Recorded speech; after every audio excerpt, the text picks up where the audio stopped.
Well, thank you for the opportunity to come in and talk about the virtual home assessment program. It's something that the association has offered for, well, really since 2022, and it's been a program that I've had the opportunity to work with and work in since November of 23.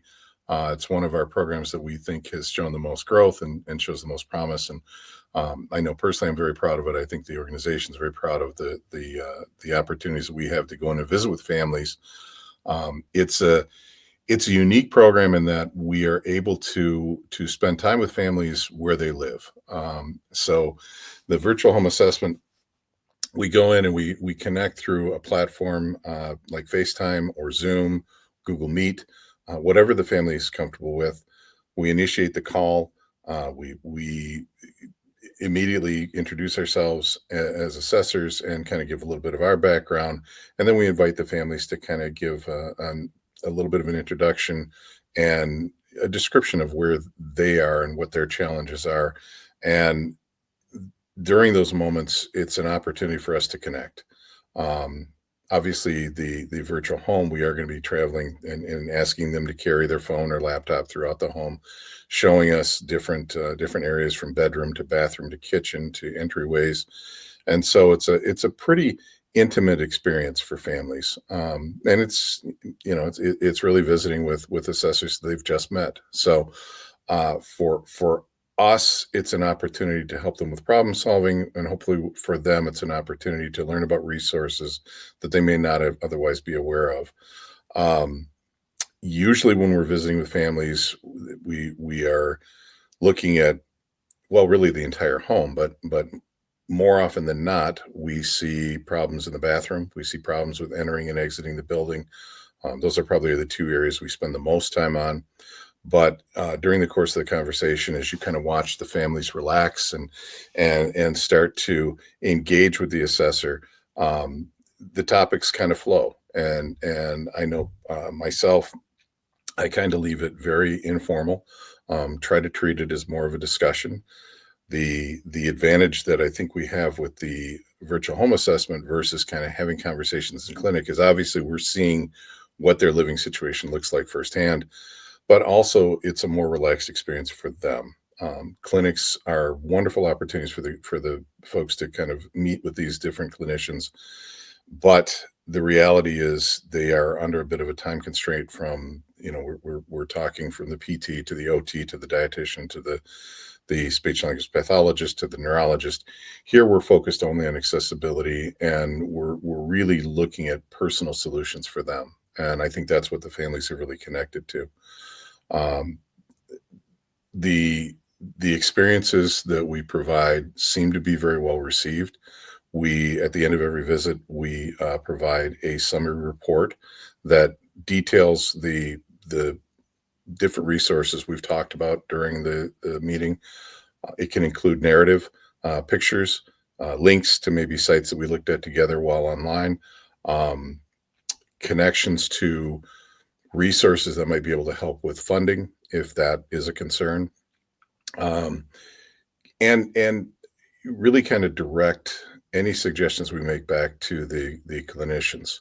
But at the end of that, when we do send out the report, we also include a survey. And to kind of go back to my original point, the survey the survey allows them to provide feedback. And unlike any other program I've been involved in, this program gets overwhelming feedback and very positive stories and anecdotes about how the program has helped them and and how it's made a difference in not only what they're struggling with now, but also in planning for what changes may occur in the future. One of the best examples that I can think of, I personally met with a family down in Virginia. It was a couple, younger couple in their 50s, um, and they had a home that they shared with their adult son and daughter-in-law, who provided a significant amount of caregiving to this gentleman along with his wife. Had a grandchild.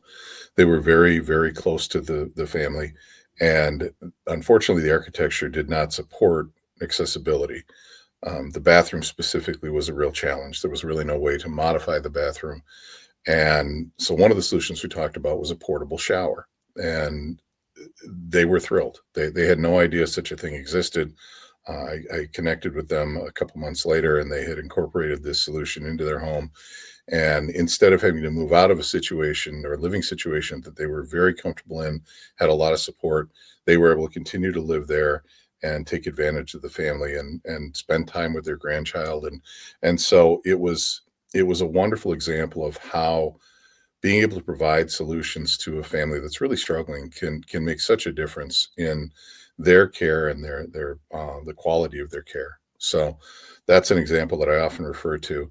But we have just response after response from people talking about, I wasn't able to access the home, and the suggestions that the assessor provided enabled me to do that safely. Or we I needed to regain a sense of independence, and because of the suggestions that were made, I was able to do that. And so I think of all the programs I've been involved in, this is one that we really are in a position to touch and improve people's lives, and see almost immediate feedback on what that looks like. So I think there's a reason that it's grown, and it has grown exponentially over the last several years. We started in 2022, as I said. I think over that period, they received 96 referrals. I joined in 2023, as I said. I think that year we received about 222 referrals. The next year, over 400. No, excuse me. The next year we jumped from 400 to 700, and we should close in on about 800 referrals. So it's obviously a program that clinicians are becoming aware of. The care services team has really taken and done a great role in communicating the program to our clients, and the clients themselves are responding. And I hear, I heard about the program through a support group. One of the other folks that was on the support group mentioned it and noted what a help it was, and so we wanted to experience it. So that's been really rewarding to hear about those kind of comments, that even amongst families, they value it enough to share with other families who are in similar circumstances. So not sure if that's enough information. I'd be happy to talk more, but that really, I think, summarizes the program in a nutshell.